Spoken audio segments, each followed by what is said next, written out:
Right, I've now bundled together the wires at the side here so we've not got so many little flags all over the place. So I've just used a bit more insulation tape to wrap them together, so we've got a little motor bundle there and a little lighting bundle there. And we now need to focus on trying to reassemble the body and get the train back to its normal state. The first challenge with that is fitting the cab pieces.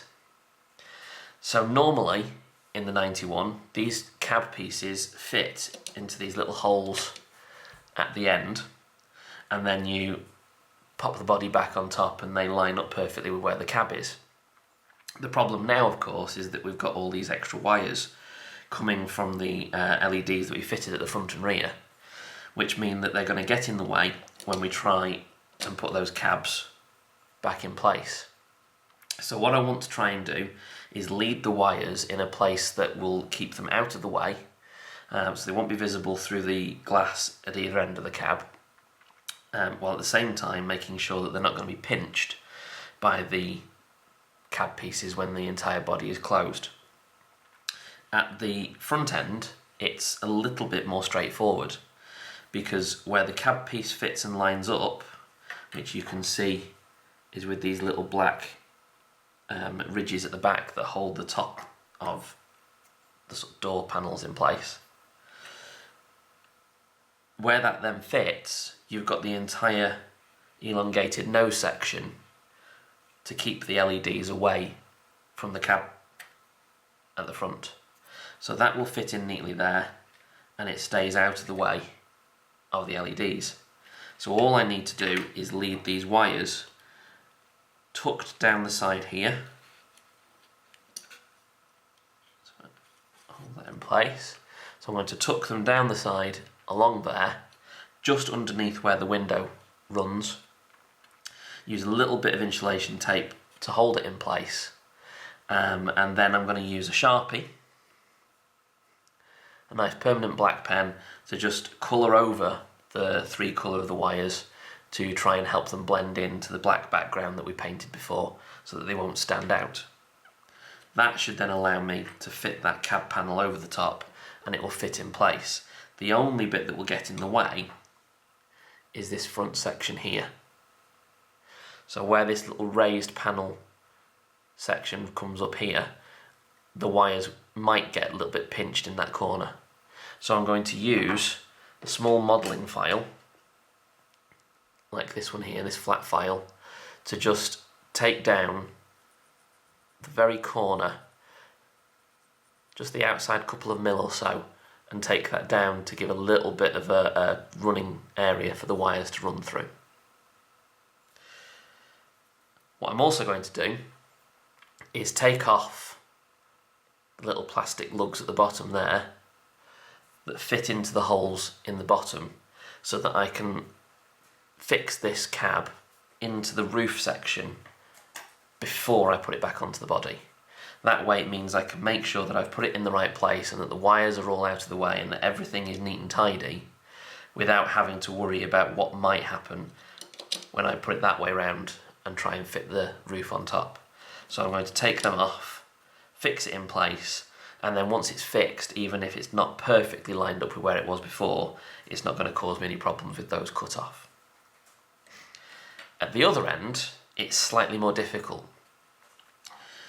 Because the rear end is more angular, there isn't that extra little bit of room for the LED back sections to fit in.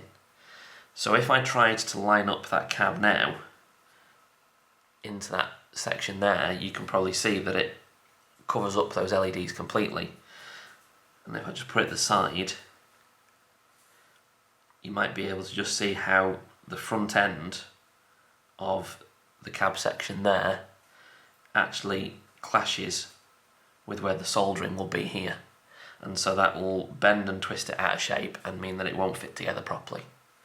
So I'm going to have to do some slightly more drastic modifications to that rear cab section to make it fit. So I've started one here to show you what I'm going to do.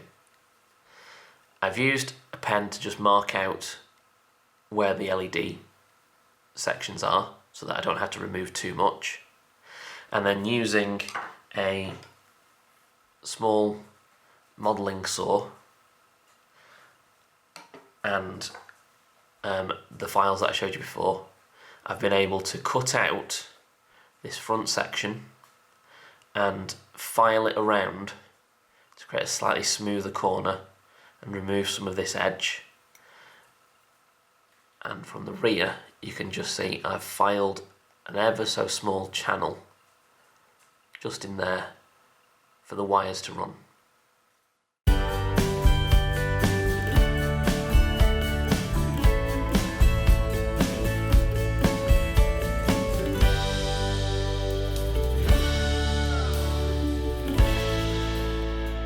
So I've made those modifications. As you can see at the front end, I've used a little bit of insulation tape in little strips just to fix the wires right underneath the window frame.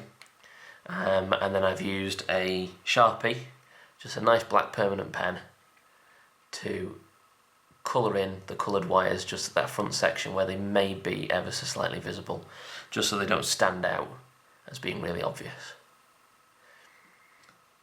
To the cab section, what I've then done is filed down that little section there. So you can just see a very small square section that I've filed down to allow the wires to run through there, and I've done the same just at the back and taken a couple of mil off just for the wire space. So that should drop into place, line up with those plastic ridges and fit in perfectly. So as I said before, what I'm intending to do is actually fix this into the roof section so that when I put it all back together I know that nothing's going to sort of slip and go to the wrong place and everything's going to line up. So I'm going to cut off little plastic lugs like that,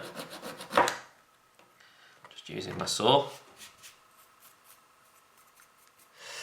And then I'm going to use a small bit of glue to hold it in place. Now I'm not going to use super glue for this bit because obviously in the future you may need to get to the LEDs, maybe to make a slight repair to the soldering if for any reason that comes loose, or you may want to fit a little driver into the cab maybe, I don't know.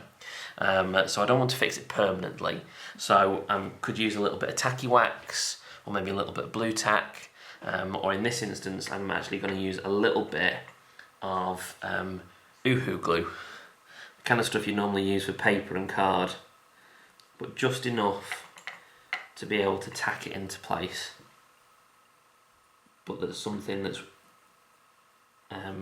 possible to pull apart later on should you need to. So I'm just going to put a little bit at the front there,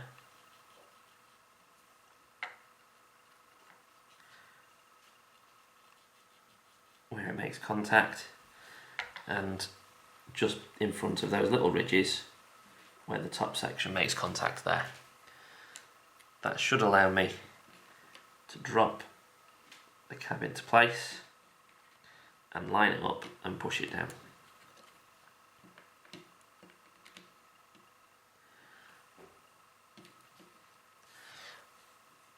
And then if I leave that to dry, that should be fixed enough to be able to then put it on onto the locomotive without it falling out when I turn it upside down. So switching now to the rear, where we have the slightly more drastic improvements needed, you can see that if that focuses on the cab, I've made quite a few modifications there. So I've got those whole sections that actually allow you to see straight through and see the seats behind now. I've filed off around the edges to give the wires somewhere to run round neatly, and I've filed these sections up to allow the wires to run underneath without being pinched, and finally I've used the file to create a little channel at the edges there for them to slip through. Now I know that this perhaps looks quite drastic and you might wonder whether you can see through and it makes the cab look a little bit horrible, but because it's the rear cab and the angles involved with the windows and the at the very angular flat end means that you won't really see too much, and it won't ruin the inside view. So again, a little bit of glue just to tack it in place, not to fix it permanently but just to stop it from falling out. That fits in there, so you can hopefully just about see how those holes that I've cut have allowed the little soldered joints to just slip underneath slightly without pushing the entire cab section back. And I can now neatly run those wires around the edges here.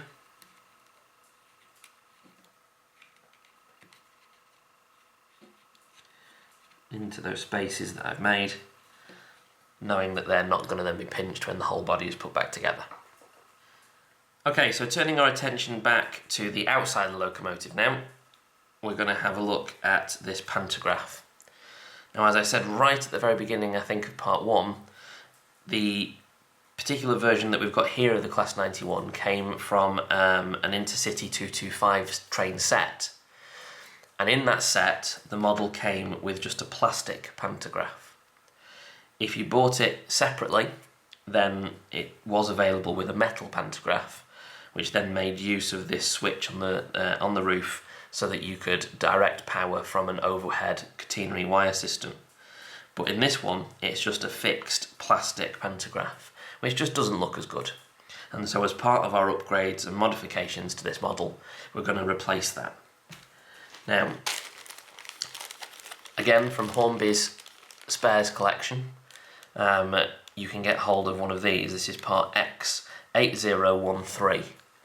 I think this particular version came from eBay again. So if you search on there or you Google around, you should be able to find one of these. And the kit comes with a whole new metal pantograph and all the fixings and things that you need to replace that one. The first step, though, is getting that one out. So it's only held in place by 4 plastic poles that stick through the holes in the roof, but it also has this little wire connection that fits into a little loop there. So I need to remove that first of all carefully, just give it a pull and move it to one side, but that is only plastic, so don't bend and twist it too much because it'll snap right off. I just lifted it enough to pull it out of that hole and get it out of the way. I'm then going to turn back to the inside of the model, and I'm not sure if the camera can pick it up very well, but you should just be able to see 4 little dots where those plastic poles come into the inside. So using a little screwdriver to just put a bit of pressure down on that as I lift the body away,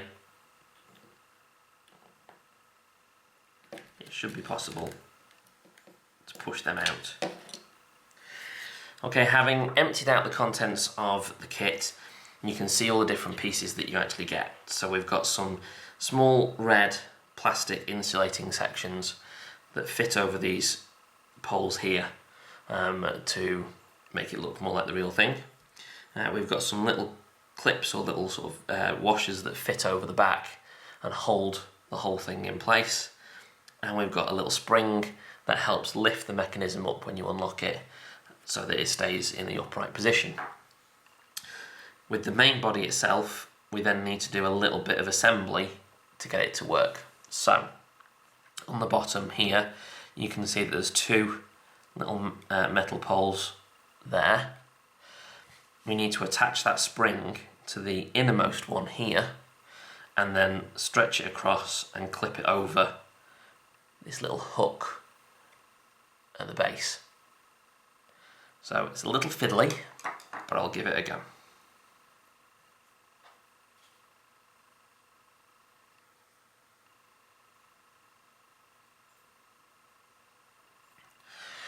Whew, well, that was a bit fiddly. It's still falling apart.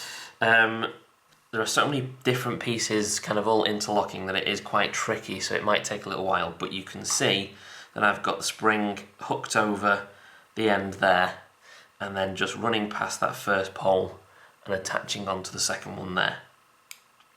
That then gives it enough tension to lift it up into its upright position and keep it there when you need it to be.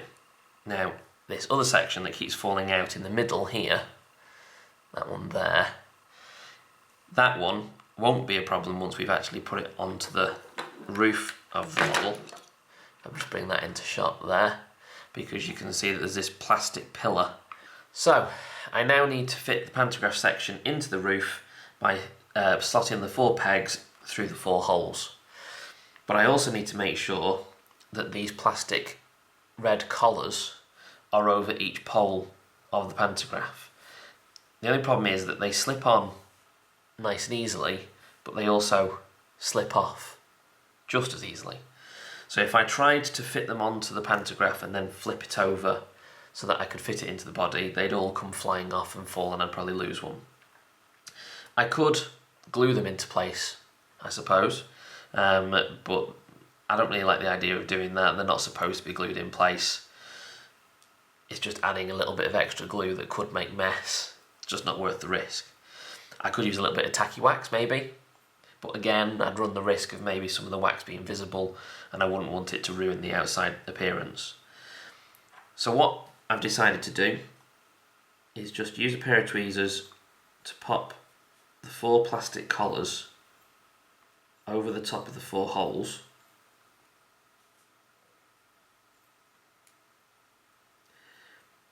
so that gravity has already got them into place and I don't need to worry about them slipping off. And then I can try to carefully line up the pegs through the holes and drop it through like that. So a little bit fiddly, I know, and you've got to be careful you don't knock them off and they go flying everywhere, but it's a little bit easier than trying to do it all upside down or try and do it at a funny angle. So with them through the red collars, I can then push it through each of the holes as well. And by doing so, if I now pull the pantograph out like so, you should be able to see that the plastic peg that sticks up out of the roof is now also stopping the centre section of the pantograph from slipping off sideways. So the whole unit now works as it should. I can feed the little plastic wiring connection into the little hole with a little bit of persuasion from some tweezers.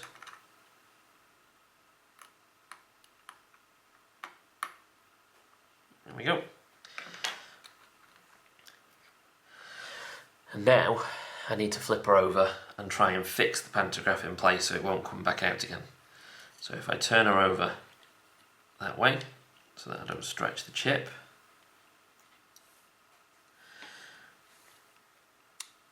you can hopefully see, poking through the inside, those 3 legs protrude quite a lot. The leg over here by the pantograph switch in the roof section is actually very short and almost flush with the inside of the roof. That's so that you can actually flick the switch, the copper switch, over and it'll slide over the little peg and that will form the electrical contact so that the electricity will pass through the pantograph should you want to actually use that. Now obviously I've disconnected it all as part of this installation, but that feature is there should you want to. In order to fix them into place, they provide you in the kit with some of these very tiny little metal sort of washer type fixings that you then have to push over the metal peg so that it firmly clamps around and holds it in place. Now this is quite fiddly because you're having to put quite a lot of pressure on while holding things firmly in place. So I'm going to use a pair of needle nose pliers to try and hold the washer as firmly as I can. I'm then going to pop my finger underneath to add some resistance to push against, and then lining it up and pushing it over the top And there we have it. You hopefully can just see around the base of each of those 3 long poles there is that little metal ring holding it in place. Now, I'm not going to lie, that was incredibly fiddly to try and fit. Most of the holes were so tight that it was impossible to push it on manually without it pinging off in several directions. So what I did find helped was using this little round modelling file that I could push through the middle of the ring and push against with the pliers to try and force the hole open a little bit wider before I then tried to fit it over the actual pole for the pantograph. And then once it was a little bit wider, I could push it over and push it down with the pliers. So it was very fiddly, and I would perhaps suggest that maybe a little blob of glue, particularly something like a hot glue gun that would leave a little plastic blob behind to hold it in place, might be better and a little bit easier. But at least I now know that those ones are fixed on pretty permanently and that pantograph isn't going to go anywhere. Okay, in the brief interval for you, but what's been quite a long time for me, there's been a few changes that the eagle-eyed viewer may notice. I've used some insulation tape to fix down all of the loose wires and all the slack that we've got here in the roof section so that none of it will get into the way of the gears and foul the motor up. But you may also notice that there's been a slight change in some of the wiring here with the DCC chip. That's because with all the mauling around and all the movement and all the repositioning of things involved so far in this project, the original DCC chip, some of the wires actually came off the actual pads on the chip. Now, I was able to solder one back on, which is obviously quite difficult in itself because they're so fine and so intricate and very close together. But as I was doing one, more of them came away, and ultimately I had to call that off as a bad job and throw that chip away. Luckily we had a spare, so I've put in a new version of the chip and resoldered all those connections, and so when I've done them, I've just done them in a slightly different way. Used some heat shrink tubing around some of them to try and neaten it up a little, and flex everything round to make it fit. So the next step should be to put the roof back on and reassemble the locomotive. However, I just noticed as I was about to start doing that where the LED blocks at the front and rear have been placed, there's actually a raised section at the front and back here on the chassis at the bottom that will get in the way and will stop that whole section from slipping into place. So there's one last modification that I need to make to this chassis before the whole thing will fit back together, and that's to remove those sections at the end.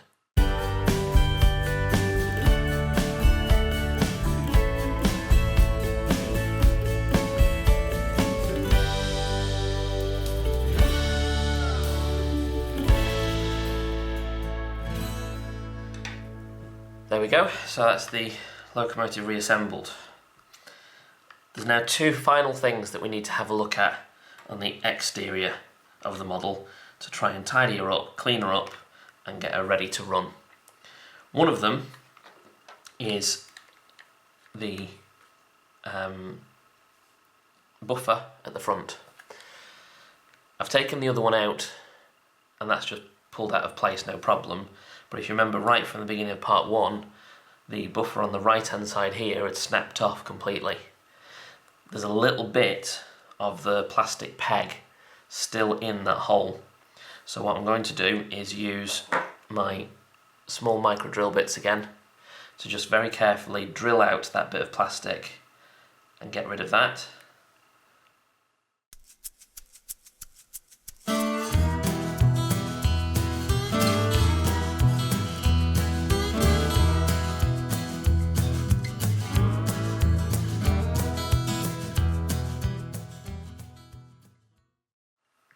Okay, and there we have it. So at the front, those 2 buffers have been glued back into place with their flat edges horizontal, as they should be.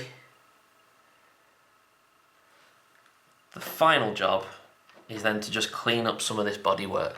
Now you may have noticed throughout the series so far, if you've been noticing on the outside of the body, there is some strange white markings on the top here that seem to be a slight smudge of old paint, as if someone's accidentally caught it or something at some point previous in its life. And on the side there's also a green smudge there. You can clearly see someone's fingerprint in, so I think someone's obviously had a bit of green paint on their hands, then picked up the locomotive and not realised. Now, to get rid of those, we need to be very, very careful. We're going to need some kind of solvent to dissolve away the paint and remove it, but what we don't want to do is be so heavy-handed that we end up removing the paint from the livery underneath. So I'm going to use a cotton wool bud, and I'm actually going to use a little bit of track magic, which obviously we normally use for cleaning the track and the wheels, but it should be solvent enough. Oh, sorry, it should be a powerful enough solvent to get rid of those markings. The most important thing is that I don't rub too hard.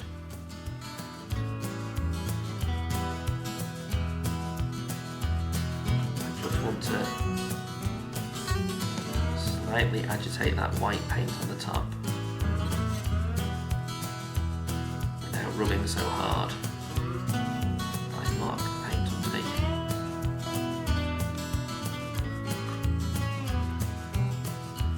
And then use the clean side.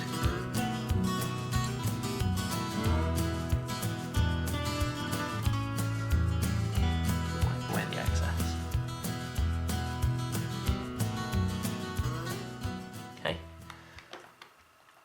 And there we have it. There's the final result. Some patience and careful cleaning, I've managed to remove almost all of those white marks on the top. There's still a faint remnant left, but I wouldn't want to rub too hard in case I damage the livery underneath. And on the side, I've managed to get rid of that green smudge completely. So that is the Class 91 project complete, I think. New pantograph, working lights front and back, a good clean and a good service. All that's left now is to see how well she runs.